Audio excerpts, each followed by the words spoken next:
Boker Tov, Shalom Aleichem, I should say, everyone. Welcome back to the Aliyah Day. Glad you're here with me. I'm glad to be with you. Apologize for yesterday. Things happen sometimes. We don't expect them to happen. They were not on the proverbial radar, but they do happen. Life happens, and that precludes me sometimes unexpectedly from being able to make the Aliyah.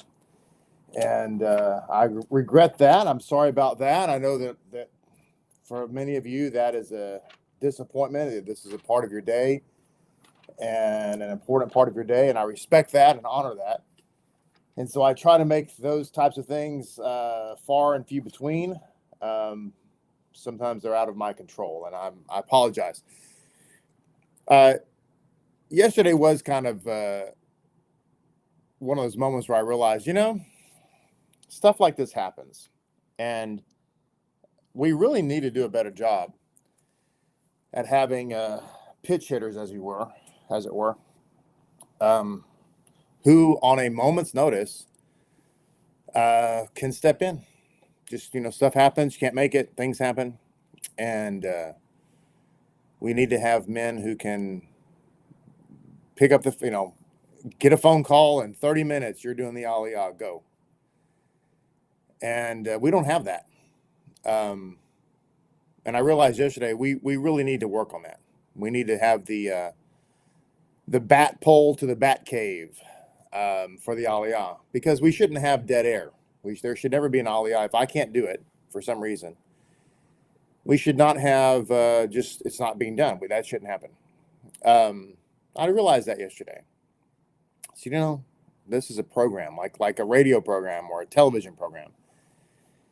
If you turned on Fox News for the Laura Ingraham show, and Laura couldn't make it because something happened, they're not going to have dead air. They're not going to run 45 minutes of commercials. Somebody's going to step up and sit in her chair and go, "Hi, welcome to the Laura Ingraham show. I am not Laura Ingraham, but she couldn't be here tonight, but here I am." We need that. So I realized yesterday,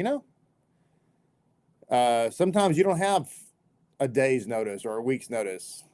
But anyway, for what it's worth, we're going to work on that. I'm letting you know here in the audience that that in the future, if something like this happens where, I find out an hour before the Aliyah or 30 minutes before the Aliyah that I can't make it, we will have somebody sitting in this seat. And if we can't find a man to do it, we'll find a woman to do it. Somebody will do it. So I'm just making that commitment to you because I think it's important. So there you go. It's just kind of an epiphany. A little light bulb went off yesterday. Like, okay, we need to make that happen. Do you agree with me? Let me know if you agree with that assessment. I think that's great. Today we'll be talking about the blessing of Yosef, and lots of interesting things about Yosef that and the blessing that he received. And I want to share with you. There's a lot to this, actually.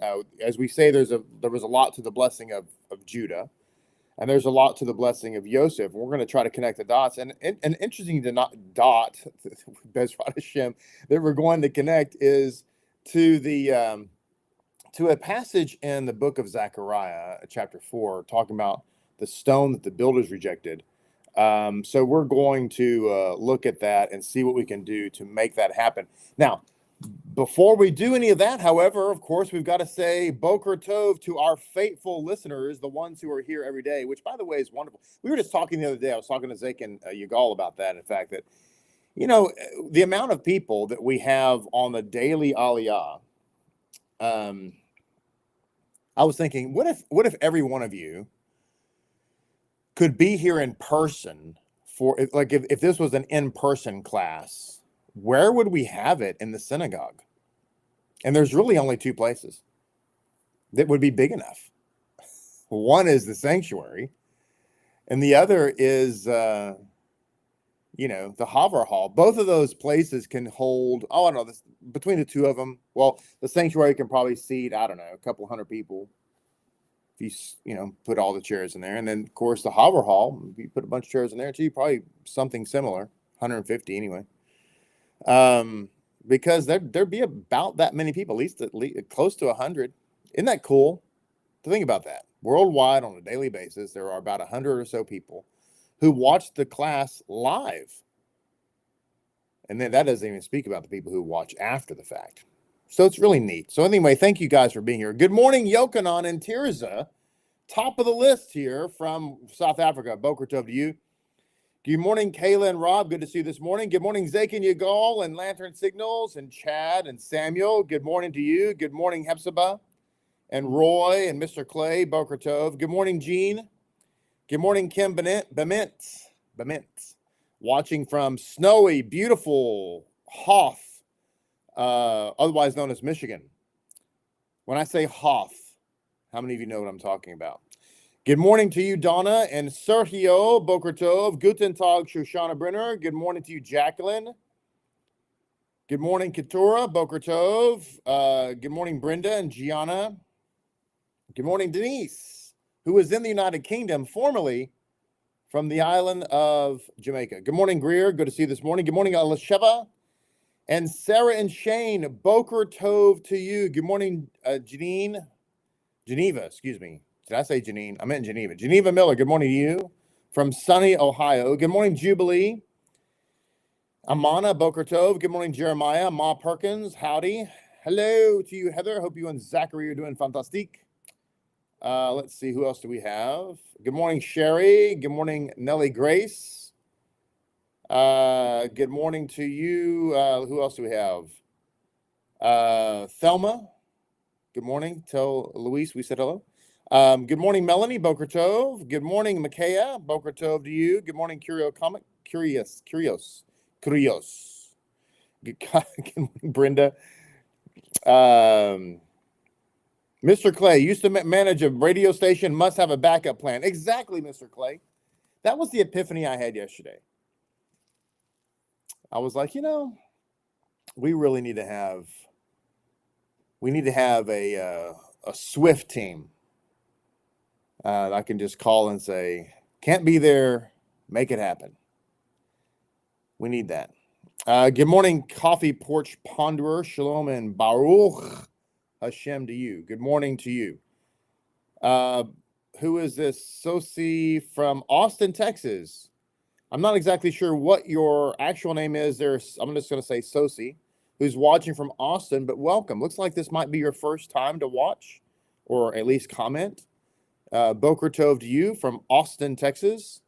So glad you're here. Let's see, who else do we have? Easton, Geneva's grandson, Easton. Hello, Easton. Thank you for watching, buddy. Glad you're here. Who else do we have? I was checking right quick. I think that's everybody. Good morning, Joe, and good morning, Ami. Boker Tov to all of you. All right. Fantastic. Hope I didn't miss anybody. And if I did, it's not intentional. Let me read this section here from, good morning, Sonia, Boker Tov. From the Chumash the blessing of Joseph from the Chumash, which is Genesis chapter 49. By the way, this is the last Aliyah for the year of the book of Genesis. And that's, amazing. So next week, Bezrat Hashem, we'll be getting into the book of Shemot. So this is the blessing of Yosef. It says in verse 22, a charming son is Yosef, a charming son to the eye. Each of the daughters climbed heights to gaze. They embittered him and became antagonists. The arrow-tongued men hated him, but his bow was firmly emplaced, and his arms were gilded from the hands of the mighty power of Jacob. From there he shepherded the stone of Israel. That was from the God of your father, and he helped you, and with Shaddai. Now this is interesting, that phrase, because if you think about this Kabbalistically, he says the God of your father helped you, and with Shaddai. Interesting, isn't it? And he will bless you with blessings of heaven from above, blessings of the deep crouching below, blessings of the blossom of the womb, The blessing of your father surpassed the blessing of my parents to the endless bounds of the world's hills. Let them be upon Yosef's head and upon the head of the exile from his brothers. Now, so there, Jacob is being, of course, richly blessed, and it mentions the exile that occurred because of his brothers. Why was Joseph in exile? Because his brothers rejected him. Who did Joseph end up being? He ended up being, the precursor, if you will, to the suffering Messiah. He was a messianic figure. There's an interesting comment that's being made here, by the way, in Mamluez. I just want to share this really quickly. It says, there was a tradition that the Babylonian Empire would be destroyed by Judah. Since Babylon was like a lion, Judah was also likened to a lion. Benjamin was likened to a wolf, since he would be the downfall of the Persian Empire, which is likened to a wolf. Similarly, the Greek Empire would be overthrown by Levi, and the Roman Empire, that is Western civilization, will come to an end through Joseph. Now, isn't that interesting? Because we're often taught, if you look at the anti-missionary mindset, they say that Yeshua cannot be the Messiah. Why? Well, because he didn't bring about world peace. He didn't gather in all the Jews. In other words, to put it plainly, because Yeshua, Moshiach ben David, that's what they're talking about, did not come to destroy Western civilization of the Roman Empire, which is the present exile. But isn't it interesting, in Mamluez's commentary, here we see that the Western civilization, the Roman Empire, will be destroyed not by Moshiach ben David, but by Moshiach ben Yosef, the suffering Messiah. Isn't that interesting? Now, another insight here. Let me go back to the Chumash. Let me put that there so I don't lose my place, because I'm going to try to come back to Trey Asar here in just a minute. Put that over there. So there's a comment in this Chumash here. Let me find it again, where it says, verse 24. It says, but his bow was firmly emplaced. Bow alludes to his power, notwithstanding the attacks and hatred of his foes.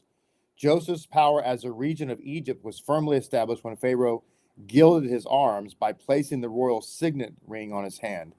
All this happened to Joseph, thanks be to God, the mighty power of Jacob, whose help overcame all the obstacles to Joseph's rise. From there, he shepherded the stone of Israel. That is, from there, his God-given position as viceroy, or from his position as a victim of slander, Joseph became the shepherd who provided sustenance for Jacob, who is the stone of Israel. Now, the word stone denotes kingship, the primary personage of the nation, as it is used in Zechariah 4:7. So, in other words, the stone the people rejected became the cornerstone. So, when it says the stone that they rejected, the stone is a idiom for king. For king, stone equals king. So the stone, the king, that the people rejected, became the cornerstone, became the foundational king, became the king upon whom all other kings rest. So it says, alternatively, Evan can be seen as a contradiction of the words Av Uvein, father and son, thus alluding to Joseph's support of the entire family. The above contraction also alludes to the family, for it is the stumbling block, the stone which the nation is built. Now, I went to Zechariah 4:7 after reading that comment, and I thought it was very interesting. Zechariah 4 and chapter 7 says, who are you, O great mountain? Before Zerubbabel you will become a plain, and he will bring out the stone of the main architect with cheers of grace for it. Now, here the word grace is the word chayin in Hebrew, chayin, which is grace, can mean, of course, unmerited favor. and it can also mean beauty. Okay. Now there's a passage in the book, and I don't have the book of Yochanan with me, but in the Gospel of Yochanan, there is a verse, I believe it's in the first chapter, that says that the law came through Moses, and grace came through Yeshua. Now that's often interpreted to be derogatory, that the law came through Moses, but grace, unmerited favor, came through Yeshua. And so it's seen as a kind of a dichotomy. The problem is it doesn't fit the context of the entire chapter. When you read the entire chapter, it is very pro-law. It is very pro-Torah. It's very pro-Jewish. And all of a sudden you have this one verse. It was like, yeah, and we rejected Moses who brought the law, but now we want the grace. It doesn't fit. So what is the writer saying? So far, he's been very, very Jewish, very, very pro-Torah, very, very obviously pro-Messiah. And now he comes to this verse. And what's he trying to say? Well, that Moses brought forth the Torah, and Yeshua brought forth the praise of grace. Grace is not, that word grace in that instance is not to be understood as, Yeshua brought, like Moses brought the law, which is a big burden, and then Yeshua brought, unmerited favor. No, Yeshua did not bring unmerited favor. Unmerited favor, grace, as it's understood there, in that context, has been around since the Garden of Eden. So it's silly to suggest that, all of a sudden grace entered the picture. No. So what's it trying to say? It's trying to say that the Torah came through Moses, and the grace that was given to the stone the builders rejected came through Messiah Yeshua. This verse, in other words, was being fulfilled. That's what it's an allusion to. Let me prove it to you by the commentary on this verse. It says, the sages interpret this verse, that is Zechariah 4:7, as a reference to the Messiah. Who are you, messianic king, who, when compared to Zerubbabel, is like a great mountain? For he was merely the governor of Judah, that is Zerubbabel, whereas you will rule the entire world. That great king will be like a level, guiding all the nations of the world along the straight path, which is, by the way, the will of HaShem. The will of HaShem is an idiom meaning the Torah, the law of Moses. He will uncover the cornerstone of the earlier temples and build upon them the final permanent temple. Mezudot too explains the verse as discussing the Moshiach and sees Gog as the great mountain that will be leveled by him. So here we see that the stone, the king, is Moshiach, and through him he will come forth, and we will say, grace, grace. So with Moses came the law, and with Yeshua came shouts of grace, grace. That was a statement alluding to the fact that you're the king, you're the stone, and we're going to say grace, grace to it. Doesn't make sense otherwise, because if you're talking about bringing forth a stone, why would we say unmerited favor, unmerited favor? Why would we say that to a stone, to the king? No, we would say glory, glory. That's what the word chayin can mean in Hebrew as well. Now, let me turn now to the commentary, going back to Yosef. Let me turn back to the commentary of Rabbi Monk, as it were. Rabbi Monk's commentary on this is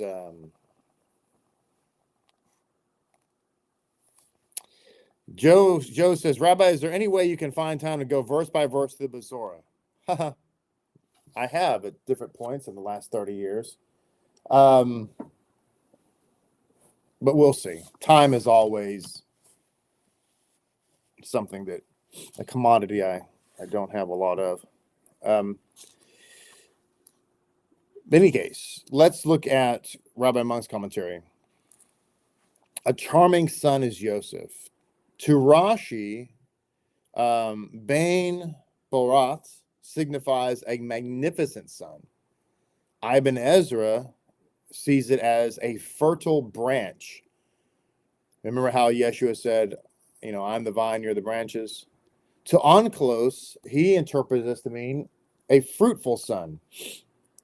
The grammarians cited cited by Ramban, interpret son branched out as Joseph, son with branches right from the source. Again, I reference you back to Yeshua, who said, I'm the vine, you're the branches. So they're interpreting Yosef when it says he's a charming son. Ramban brings down that he's the son from which branches out. In other words, he's the source.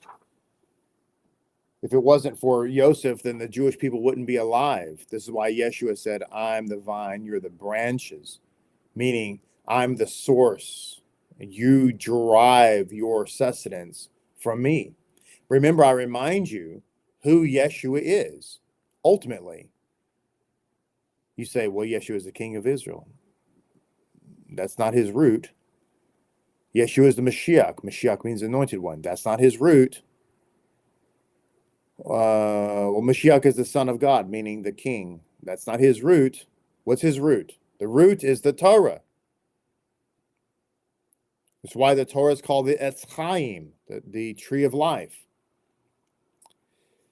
So it says in this commentary, it goes on to say the word bain, punctuated with a zareh and not with a segol, is in its absolute state. The repetition in this phrase refers to the two branches issuing from Joseph, which would be Ephraim and Manasseh. Okay. The blessing addressed to Joseph is imbued with the terms of the warmest affection. It is for Joseph, the one twice called simply son, that the father keeps his most complimentary and tender words. This son, after going through so much, receives his reward, which is nothing but favorable.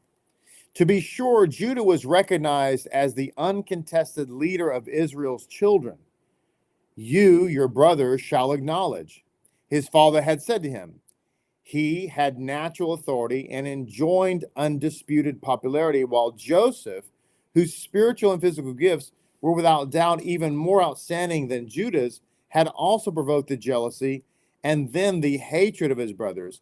They embittered him, became antagonistic. The arrow-tongued men hated him. As a consequence, he could not aspire to the position of leader. And yet, in grandeur of soul and in moral worth, Joseph was superior to Judah. It was he, not Judah, who earned the title Zadik, with which Jewish tradition has honored him, that is Joseph, according to Yoma 35b. His father calls him here the crown among his brothers, the one who wears unseen by others, the diadem of moral perfection. He's pointing out here that the brothers could not see the moral perfection. They could not see the natural beauty. They could not see the Zadik nature of Yosef, and yet it was there. Isn't this true of Yeshua? None of Yeshua's brothers, that is the Jewish people, can see that he's a Zadik. None of them can see. I say none of them. Obviously, I'm not talking about 100%. That's not how in Jewish lingo, that's when we say all of Israel, Klal Israel, we don't mean every single person. But anyway, that's neither here nor there. They don't see his righteous nature. They don't see that he wears a crown. They don't see that he's worthy. They don't see he's the perfect one. And yet he is. So the pattern fits. Everybody rejected Joseph. Everybody rejected Moses. Everybody rejected David. Those are the three quintessential Mashiachs of Jewish history. And each and every one of them were rejected by their own people. Every single one. Even when Moses came back after the burning bush, the people were rejecting him. I mean, he had turned the Nile into blood, and not just the Nile, but all the water in Egypt was turned to blood. And they still said, you're making it worse.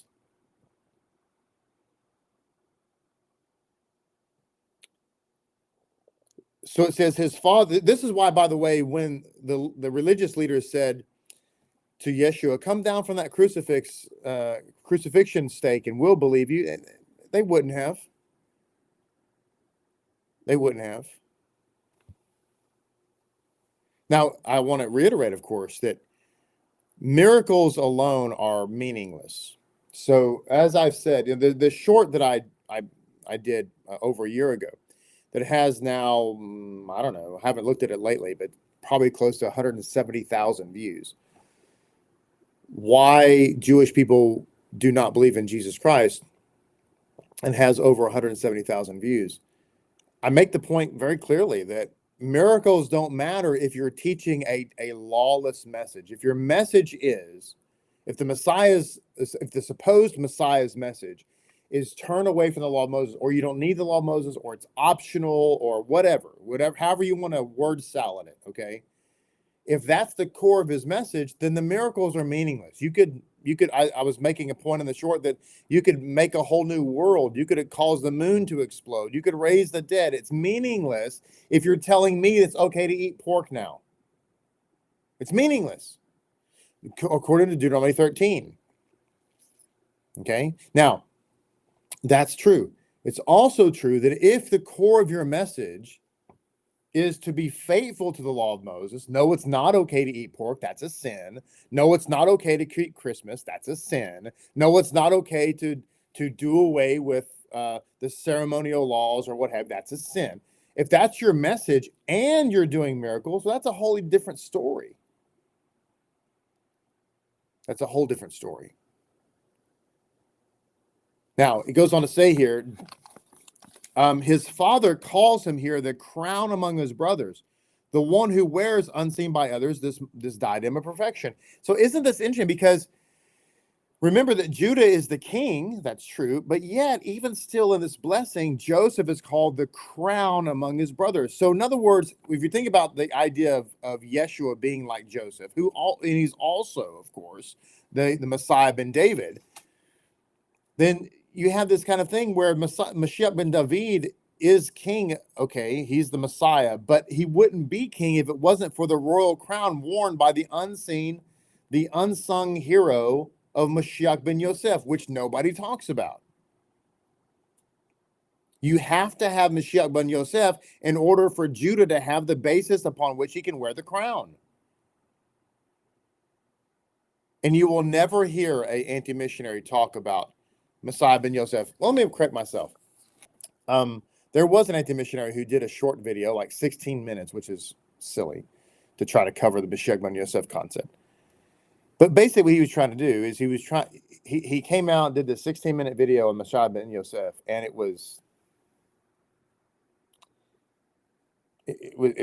not even, he was saying all kinds of things about Messiah ben Yosef that weren't completely not true. He was trying to say, actually, and the point of his video really was that the entire Jewish people are the Messiah ben Yosef, and the Messiah ben Yosef is simply an idiom for the entire Jewish people. Now, ladies and gentlemen, I can tell you right now, I've studied the Moshiach ben Yosef concept for over a decade. I've never, ever read, heard that ever. So basically, the gentleman just made it up. Just made it up. It says, why did he do it? Well, because the Moshiach ben Yosef concept really, really, really, really is problematic for anti-missionaries. It's very problematic. Why? Because it says the Moshiach is going to die for the sins of Israel. It literally says that about Moshiach ben Yosef. And though the Moshiach ben Yosef is not a collective body of people, there's no source to substantiate that at all. Or as they say in Jamaica, at all. Something else that's interesting, this random thought, a verse that is very, very problematic for Christianity is Ezekiel 44:9. Why? Because Ezekiel 44:9, of course, is talking about the third and final temple. Says that no one who is not circumcised of the flesh and of the heart will be able to enter the temple. Look it up. It's a very, very problematic verse. Maybe that's a verse you can share with your friends who are talking to you about, because it's very common for people to say, well, circumcision of the flesh doesn't matter. What you need now is circumcision of the heart. Of course, they think that comes from New Testament writings, but it doesn't. But when they say that, you can say, let me show you something. Take them to Ezekiel 44:9. It'll blow their mind. In a good way, though. It'll blow their mind in a good way. Hopefully, it'll blow their mind and blow out those false theologies. But let me keep going here with Rabbi Monk. He says, the exceptional tribute from the dying patriarch is due to the strength of character and nobleness of heart, which Joseph had demonstrated on 2 decisive occasions in his life. Jacob discreetly recalls them through the euphemistic words he now addresses to Joseph. Okay.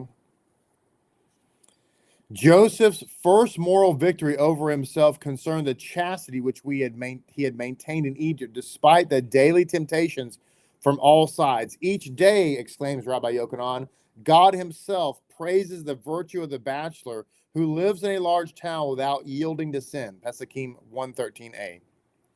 Now, Egypt was the land where the moral perversion and sexual license were practiced in their most ignoble forms. And the Torah attests to this in Leviticus 18:3.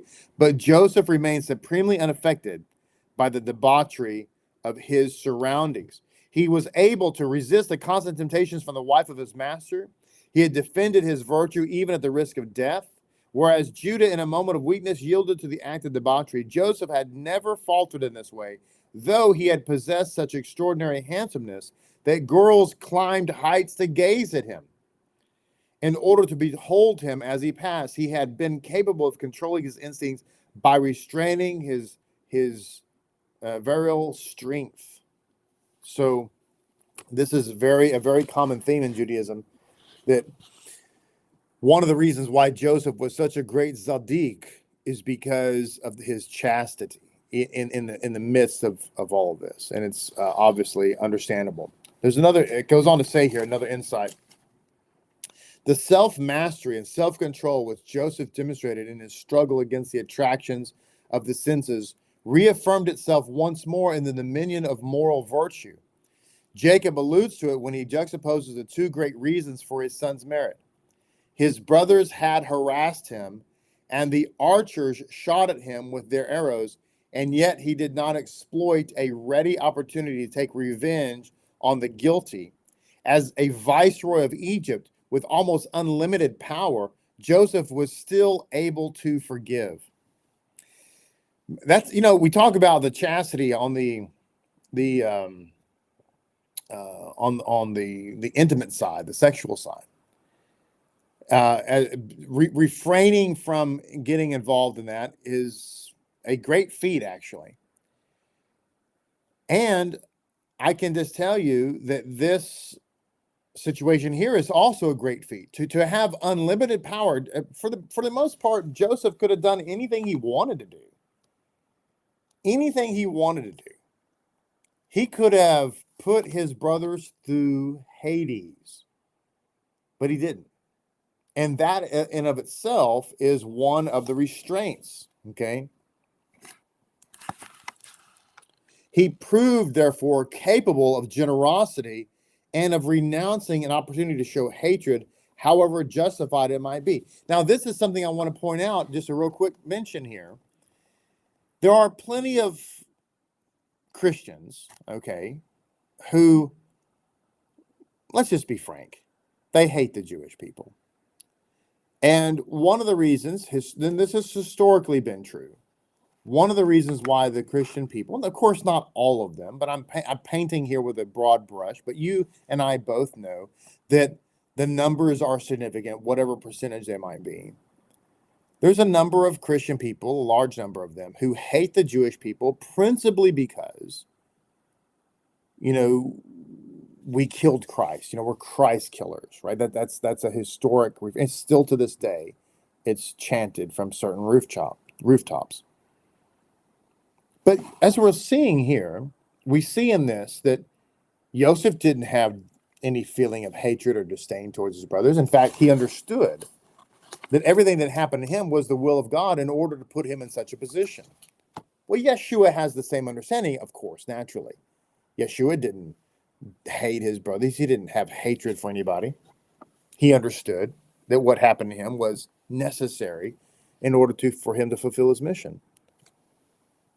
With that said, I just want to point out, if you're a Christian and you're listening to me, and maybe you've had this level of disdain in your heart. Maybe you have felt animosity, let's say, towards the Jewish people because we're, Christ killers, because we reject the Messiah. And listen, I get this on our channel. People make this comment towards me, towards us, pretty much on a weekly basis. Okay. But I want to say that if that's you, you need to know something. You're not a follower of Messiah if you feel that way. Let me say that again.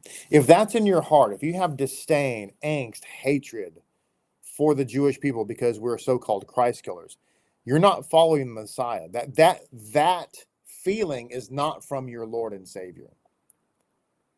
That feeling is from the Satan. Because, and I say that with absolute confidence, it's based on Scripture, because that's not how the Messiah feels towards the Jewish people. That's not how Joseph felt towards his brothers. So if you feel that way, you're not following his lead. You're following the lead of the Satan. And if you feel that way, and if that you have felt that way, then you need to repent, because it's evil. It's not right. Messiah doesn't feel that way. Why would you feel that way?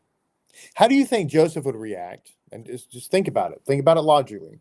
So Joseph loves his brothers. He's told his brothers, hey, don't feel bad. It's not you who sent me here, but God. Okay. All is well. Okay. It's all good. I'm here. God did this. Yeah, you betrayed me. I get it. But it was all a setup from a God so that I could be sitting on this throne today. So it's all good, guys. I love you guys. I love y'all. We're going to have a good life here. Now imagine Yosef said that, and let's just say 20 of his soldiers, his uncircumcised Gentile soldiers, came into the room with swords drawn, and they said, we're going to kill you Jewish brothers for betraying our master who's sitting on the throne. And they proceeded to start advancing towards them to kill the brother. What do you think Joseph would have done? What do you think Joseph would have done? Well, I'm going to suppose logically that he would have halted that, rebuked those men, and told them to lay down their weapons and get out. That would have been the first thing. And if they persisted, he would have had them killed. So the brothers would have been A-okay in the USA, and the people who were all, all mad, all frowny-faced, he would have had them killed. So just think about that. Again, I say, if you have that in your heart, you're not following the Messiah, you're following the Satan, and there's an easy fix for that. That's the good news. The easy fix is you can just repent and say, you know what? That's not right. I need to get those evil thoughts out of my heart, because that's not coming from God. That's coming from the Satan. God is not mad at the Jewish people. Read Deuteronomy 30. Read Leviticus 26. So it says here, another insight, in all of the phases of his existence, Joseph experienced God as the shepherd who led him as he had led his father Jacob, and who had bestowed all his solicitude, upon the stone of Israel, the Even Israel. This stone was none other than the one which, in the midst of desolation, Jacob had previously consecrated to become Bethel, the cornerstone of the family belonging to God. On it, Jacob had rested his weary head when he left the maternal home to flee from his brother's threats on his own life. And since then, he had never ceased to look upon it as the symbol not only of his deepest misery, but also of the marvelous divine blessing which he had received in a dream. The blessing had been completely fulfilled, and now, in the evening of his life, with a heart full of thanksgiving, Jacob directed his thoughts towards this stone of Israel. Now, as for Joseph, in him, the patriarch recognized the one son who had understood more deeply than the others the meaning of the moral mission of mankind. He is the true heir, the crown of his brothers. His nobility of heart and exceptional nature, gifts combined to form the truly righteous one. Isn't it interesting? The one that the brothers unanimously rejected. And by the way, Jacob rejected him too. You know, Jacob was the one who told Joseph, you really think that me and your mother are going to bow down to you? By the way, your mother is dead. So how's that going to happen? Yet at the end of his life, Jacob realized that amongst all of the brothers, and even he himself, who had in fact rejected Joseph's dreams, recognized that amongst all of them, he and he alone was truly the righteous one. Just like it will come in the days when Moshiach, Yeshua, returns and is revealed. He reveals himself to his Jewish brothers. We will all look upon him and realize that he's the one who was universally rejected by the Jewish people. And by the way, as I've said before, he's also universally rejected by the Gentile people, because the Gentile people believe in Jesus. But that's not who's coming back. Jesus is not going to return. The toga-wearing, ham-eating, Sabbath-breaking, Christmas-keeping Jesus will be nowhere to be seen when Yeshua makes his grand entrance. We will all look at him and say, he's the one who's universally rejected, and yet we now recognize that he and he alone was the true righteous one. He merits the title of honor, Zadik, because at moments of great temptation, he had been the master of himself and remained absolute faithful to his beliefs and to the God of his father. And so it is to the God of his father, Me'el Avicha, that Jacob prays, asking that he continue to watch over his son Joseph. And it goes on to say, and with Shaddai, so not just alone with God, but with Shaddai. Rashi interprets this to mean, and with God was your heart when you did not listen to the words of your master's wife, and it is he who will bless you. The word et is taken as a preposition meaning with, but the Zohar considers it as having to take the place of the divine name El.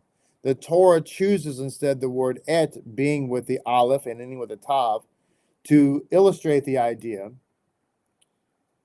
of the totality of the elements, whereas the name El, terminating with a lamed, comes to an end at the halfway mark of the alphabet. Now, it is precisely this idea of universality of the divine blessing which the patriarch emphasizes and that he's giving to Joseph. Okay?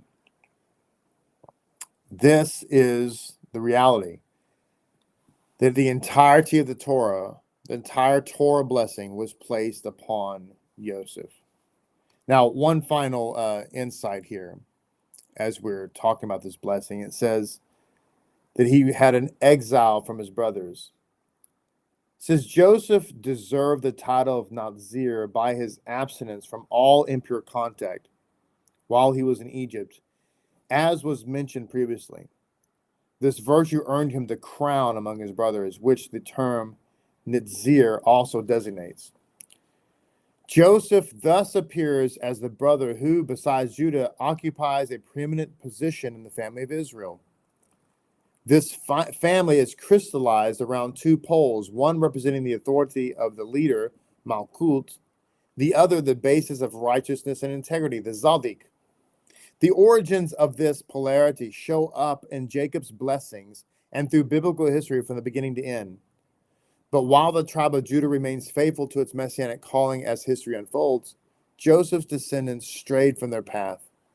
And as a consequence, the brotherly unity between the royal tribes and the tribe of the faithful piety, the entente, which was sought from the start, did not stand the test of time. The schism which developed between the kingdoms of Judah and the Joseph Ephraim illustrates this tragic opposition. However, an end to this antagonism is announced in the name of God. We find it in the prophet Ezekiel's messianic vision. I will take the staff of Joseph and the staff of Judah, and I shall make them of one staff, and they will become one in my hand. Only one king will be king above them. Neither will they be divided into kingdoms anymore. Now, that's very interesting as we close out our discussion here. Why? Because hereunto, spiritually speaking, the kingship of Joseph, the suffering Messiah, has been opposed by the kingship of Judah and vice versa. But there will come a time, and I believe it's even now, when we're coming to understand that those two crowns must unite. There has to be a suffering Messiah, Yeshua, and a Moshiach ben David, Yeshua. There has to be the two. Hereunto, Judaism has only embraced the Moshiach ben David. Judaism has only embraced that concept. You could make the argument that Christianity has only embraced the suffering Messiah, but they don't want the king who's going to come and lead them into Torah. You could make the case, I think, that the non-Jewish believers are all in favor of a suffering Messiah who died to end Judaism. They're looking forward to a Messiah who's going to come and rule and reign, but not as a Jew. But that's not going to happen. These two crowns have to come together. I use the thumbnail of an ox because, as we've learned, Judah is the lion and Joseph is the ox. What's the ox best known for in the animal kingdom? Well, oxes are powerful or strong, but what do? They carry burdens. Oxes pull and carry heavy burdens. And so did the Moshiach ben Yosef, our suffering Messiah, even Yeshua. Hazak, hazak, vanitazek. End of our Aliyah today. Thank you so much for being a part of the program. If you've not yet subscribed to our channel, please do so. We would love to have you as another follower of Lapid. Please be sure and like this video, share it with all of your friends, and if you would, leave a comment in the comment section of this video. Let me know what your takeaway was from today's teaching. Did you learn anything new? Did you learn anything that inspired you? Was there anything that really stuck out to you in the day? So you put that in the comment section below this video. That would be greatly appreciated. Shabbat shalom to all of you. Look forward to seeing you. Some of you will see in person tonight because we have the community Arab here at the synagogue. If you are local, then please join us this evening at 6:30. Otherwise, we bless you. Look forward to seeing you tomorrow. Until then, have a great and amazing day.